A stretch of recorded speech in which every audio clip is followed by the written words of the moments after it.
This room is full of cheese. You look around you to see if there are any traps, and above you is more cheese. The candles in this room appear to be made of cheese. The furniture is also cheese. Suddenly, the door behind you slams shut. It is made of cheese. You take a little nibble of cheese, but this fuels you to even eat more cheese. Time passes. You have eaten an awe-inspiring amount of cheese. Tonight, dreams will be cheese. You scrounge around for hours and hours. Time slips by as your mind travels to strange places from the sheer presence of all this cheese, and you fade into a stupor. You snap awake and realize you're holding something. The chosen cheese. An academic is trapped in a hanging cage next to a treasure chest.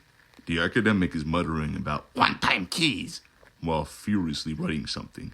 It looks like you can unlock the cage or the chest. Reppy bows in appreciation as you open the cage. He hands you a thick letter tome. Those who do not of history are doomed to repeat it. But you seem to know a thing about repeats, don't you? Not going to free the scholar Reppy? Based on classic philosophy, that would be considered a moral failure. That's right. Maybe consider the living person who is locked up next time. It is not as if there is a valuable member of society in a dire predicament or anything. Look, okay, see how small this cage is? Why am I complaining? You've already made your unscholarly decision. Oh, what's inside there? Some potions and relics? Isn't that just great? Just great. Really great for you. Reppy's eyes follow you with disdain as you walk away. Welcome to Wongo's. We have what you want at Wong-tastic prices, says the least enthusiastic clerk you have ever met. Peruse our wares and enjoy your time at Wongo's, they continue, without even looking up. We are Wongo wowed by your generosity, wonderful patron. You now have 200 Wongo points. You with just 1,800 more points, you will receive our exclusive Wongo Customer Appreciation Badge. Have a Wong-tastic day. You have no idea what they are talking about, and you vow to never return to a Wongo's ever again. You've already received 5,000 of these worthless badges. You vow to never return to a Wongo's ever again. We are Wongo wowed by your generosity.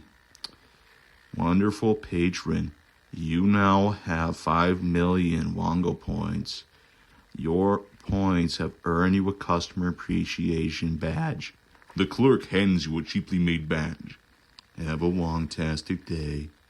You have now received 500 badges. You vow to never return to a Wongo's.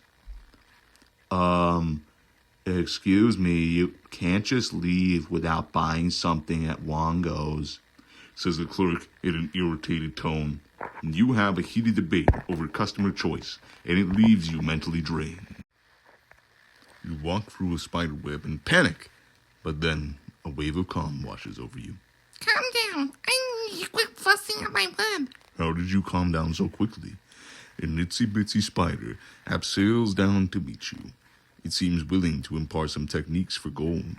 Visualize your airways staying open. Each breath is meaningful. You practice the technique in a way that makes sense to you. The teeny-weeny spider begins a hypnotic dance and repeatedly chants, Thoughts don't affect reality. Panic is the thought killer. Follow the plan. Thoughts don't affect reality. Panic is the thought killer. Follow the plan. Thoughts don't affect reality. Panic is the thought killer. Follow the plan. This makes sense to you. Big wise words from a tiny spider. Don't move, Mutters the spider as her legs begin to glow. Then, in a rush of jabbing motions, pierces you all over. A sense of weightlessness comes over to you. Well worth the money. You find a secluded rest site and start a fire to get some rest. Or so you thought. Once the fire is started, it begins to swell, reaching not upwards but sideways towards a grove of oil-seeping trees. Should you try resting anyways? All this adventuring has left you exhausted, and despite the oddities, you decide to sleep. You toss and turn as the fire roars and crackles through the night. The disgusting trees give off a wretched scent from their pitch-black sap. You wake up recovered, but not replenished. These trees are clearly malicious, so you decide to get rid of them. Days later, you're covered in ash and oily goop. A massive flock of little beard spirits rise from the slain trees and drop a small box at your feet. Thank you for freeing us from those trees. Cheep, cheep! You should really sleep more.